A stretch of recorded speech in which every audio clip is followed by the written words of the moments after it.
बारिश में गरीब की झोपड़ी। बाहर तो बहुत तेज बारिश हो रही है। अब मैं मजदूरी कैसे करने जाऊंगा? बाबा, आप रुक जाइए। मौसम बहुत ज़्यादा खराब है। मुझे तो समझ नहीं आ रहा। ये दिन पर दिन मौसम खराब होता जा रहा है। अगर ऐसे ही चलता रहा तो मजदूरी नहीं कर पाऊंगा और घर में खाने को एक दाना तक नहीं आ पाएगा। तभी बहुत तेज आंधी तूफान चलता है। अरे देखो, जरा देखो, कितनी तेज तूफान चल रहा है।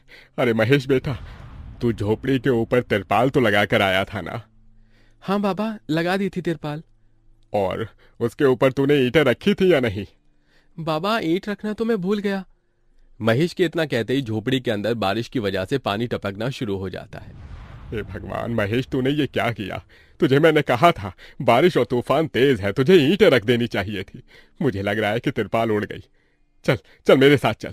अब तुझे मेरे साथ भीगते हुए मेहनत करनी होगी, नहीं तो पूरे घर में पानी ही पानी भर जाएगा। देवेश इतना बोल ही रहा था कि घर के अंदर वाकई छत से पानी टपकने लगा। हाँ पिताजी, आप सही कह रहे हो, चलो चलते हैं जल्दी से। दोनों बाप बेटा बारिश में बाहर निकलते हैं और झोपड़ी की छत पर तिरपाल को सही से लगाना शुरू कर देते हैं। अरे बेटा, ईंट को अच्छे से रखना, कहीं ईंट गिर न जाए। ठीक है पिताजी, सही सही रखूंगा। महेश इतना कहकर अच्छे से ईंट से तिरपाल को दबाने लगता है, जिससे छत ढक जाती है और झोपड़ी में पानी टपकना बंद हो जाता है। लेकिन इसी के चलते हुए बेचारे दोनों के दोनों बहुत बुरी तरह भीग जाते हैं। अरे चलो बेटा, बहुत ठंड हो रही है, बाहर घर में चलते हैं। चलो, बरसात में मौसम बिल्कुल ठंडा हो गया है। हाँ पिताजी, आपने बिल्कुल सही कहा, चलिए। जब दोनों बाप बेटा घर के अंदर आ जाते हैं तो मेघा उन्हें सूखा कपड़ा देती है और अपना शरीर पोंछने के लिए कहती है। आप लोग अपना शरीर पोंछ लो और सूखे कपड़े पहन लो, नहीं तो ठंड लग सकती है। मेघा के दिए हुए कपड़े दोनों पहन लेते हैं। तभी बीमार शकुंतला बिस्तर पर पड़ी हुई मेघा से कहती है। अरे बेटी, तूने खाने के लिए कुछ बनाया नहीं? माँ, मैं बारिश के रुकने का इंतजार कर रही हूँ। घर के अंदर खाना कैसे बनाऊंगी? सारे में धुआं ही धुआं हो जाएगा। मेरी दवाई का समय हो गया है और मुझे भूख भी लग रही है। ठीक है माँ, मैं कुछ करती हूँ। मेघा अपने सिर पर एक सफेद कट्टा रखकर बारिश से बचते हुए बाहर से कुछ ईंटें लाकर घर के अंदर ही छोटा सा चूल्हा बना लेती है और उसी पर खाना बनाना शुरू करती है। अरे बेटी, पूरे घर में धुआं ही धुआं हो गया है। पिताजी, खाना बनाना भी तो बहुत जरूरी था। मेघा जैसे तैसे करके जल्दी जल्दी खाना बना लेती है। वो खाने में नमक मिर्च वाले चावल ही बना पाती है। माँ, माँ उठो, ये लोग खाना खा लो।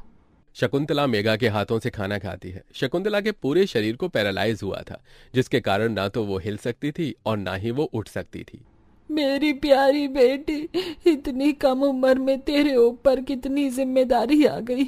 हम गरीबों का कुछ नहीं हो सकता है। इस गरीब झोपड़ी के अंदर हम कैसे कैसे दिन देखते हैं। कोई बात नहीं माँ, बच्चे समय के अनुसार बड़े होते हैं, लेकिन मैं समय से पहले बड़ी हो गई हूँ। आपको तो खुश होना चाहिए।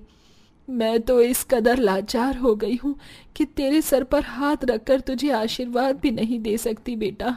शकुंतला की आंखों से आंसू निकल रहे थे। मेघा उसके आंसू पोंछकर अपनी मां को हौसला देती है, जिसके बाद वो अपने भाई और पिता के साथ बैठकर खाना खाती है। बारिश होती ही रहती है, लेकिन बारिश रुकने का नाम ही नहीं लेती। खाना खाकर वो सभी सो जाते हैं। आधी रात के समय जिस तरफ शकुंतला का बिस्तर होता है, वहां पर पानी टपकना शुरू हो जाता है। अरे ये क्या, पानी टपक रहा है। मेघा, मेघा, लगता है सो गई। अब मैं क्या करूं? ये पानी तो धीरे धीरे टपकता ही जा रहा है। शकुंतला रात भर अपने ऊपर टपकते हुए पानी को ऐसे ही झेलती रहती है, जिसकी वजह से सुबह तक उसके पूरे शरीर में बुखार फैल जाता है। अरे, अरे ये क्या माँ, आपको तो बहुत ही बुखार हो गया है। रात भर ये झोपड़ी की छत टपकती ही रही। मैंने तुम्हें उठाने की कोशिश की, लेकिन तुम्हारे तक आवाज नहीं गई। ये सुनकर मेघा को बहुत अफसोस होता है। वो सूखे कपड़ों पर अपनी मां को सहारा लगाकर लिटा देती है और उनके कपड़े भी बदल देती है। लेकिन तभी अचानक से गांव में बाढ़ आ जाती है। अरे अरे ये क्या हो, यहाँ तो पानी भर रहा है। अरे लगता है गांव में बाढ़ आ गई है। अरे हम लोग क्या करें? अरे बेटा महेश, अरे भाई, अपनी माँ को कंधे पर उठा, नहीं तो हम सभी बह जाएंगे। अरे पानी में कोई जुगाड़ करता हूँ बेटा। देवेश फौरन घर के बाहर जाता है। जहां वो आसपास देखता है, उसे एक रेडी दिखाई देती है। देवेश उसे लेकर आता है, जिस पर शकुंतला को लिटा देता है।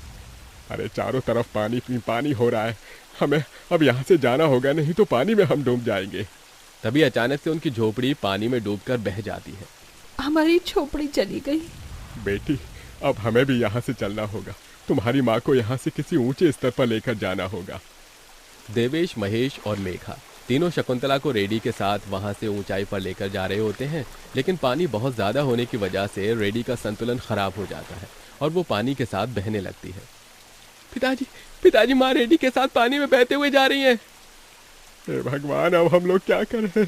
अरे हम लोग भी डूब रहे हैं। कोई सहारा मिलेगा तो हम यहाँ से बाहर निकल पाएंगे, नहीं तो पता नहीं आज क्या होगा। हे भगवान, कोई हमारी मदद करो। हे ऊपर वाले, कुछ तो करो। तभी मेघा को एक बड़ी सी लकड़ी का सहारा मिलता है। वो उस लकड़ी के सहारे अपने पिता और भाई को भी बचा लेती है, जिसके बाद वो तीनों लकड़ी के सहारे तैरते हुए एक ऊंचे स्तर पर पहुंच जाते हैं, जहां पर काफी लोग होते हैं। हे भगवान, मेरी 8 साल की बेटी थी, कहीं नजर नहीं आ रही। इस बाढ़ के कारण वो पता नहीं कहां पानी के साथ ही बहती चली गई। वहां सभी अपने परिवार को लेकर दुख में थे और यहाँ मेघा, देवेश, महेश तीनों शकुंतला के लिए फूट फूट कर रोने लगे थे। मेरी माँ पता नहीं कहाँ चली गई, पता नहीं किस हाल में होंगी वो। क्या वो अभी जिंदा होंगी या नहीं? तुम ये कैसी बातें कर रही हो? हौसला रखो, सब कुछ ठीक हो जाएगा। माँ वापस आएंगी। ये देखो, सरकारी लोग हमारी मदद कर रहे हैं, बिछड़े हुए परिवार के सदस्यों को ढूंढ कर ला रहे हैं। महेश, मेघा और देवेश तीनों शकुंतला की राह देखते ही रह जाते हैं, लेकिन सरकारी आदमियों को भी शकुंतला की न तो लाश मिलती है और न ही उसका कोई अता पता, जिसके कारण अब उन्हें यही लगता है कि शकुंतला दुनिया में नहीं रही। इतनी बारिश हो रही है, माँ का तो कुछ पता नहीं।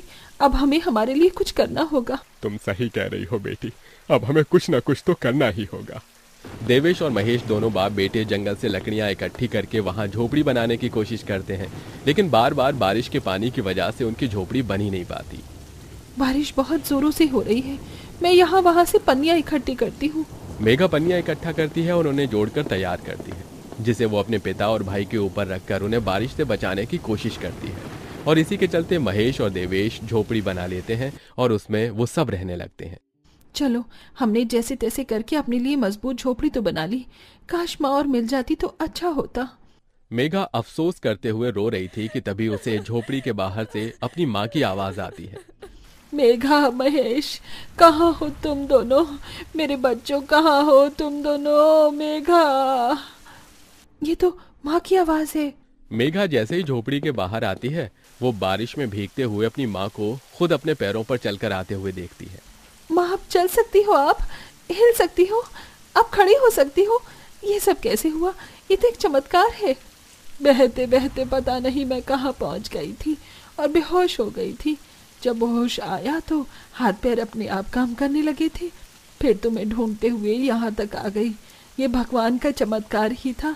हमारी झोपड़ी भी टूट गई। भैया और पिताजी ने दोबारा झोपड़ी बनाई है और इस बार बहुत मजबूत झोपड़ी है। एक बूंद भी नहीं आ रहा अपनी झोपड़ी के अंदर। माँ, चलो हम सब एक साथ पहले की तरह रहेंगे। शकुंतला को सही सलामत देखकर महेश और देवेश दोनों बहुत खुश होते हैं। वो सभी एक दूसरे को गले से लगा लेते हैं। इस तरह बारिश में भी गरीब की झोपड़ी उनके काम आती है और वो उसी में अपना गुजारा करते हैं। बरसात खत्म होने के बाद महेश और देवेश दोनों मिलकर काम करते हैं और पैसे जोड़कर अपने लिए पक्का मकान बना लेते हैं, जिसके चलते अब शकुंतला भी अमीर घर की कोठियों में काम करके कुछ पैसे जोड़ती है और धीरे धीरे घर की परेशानियों को खत्म कर देती है। अब वो सभी एक साथ खुशी खुशी रहने लगते हैं।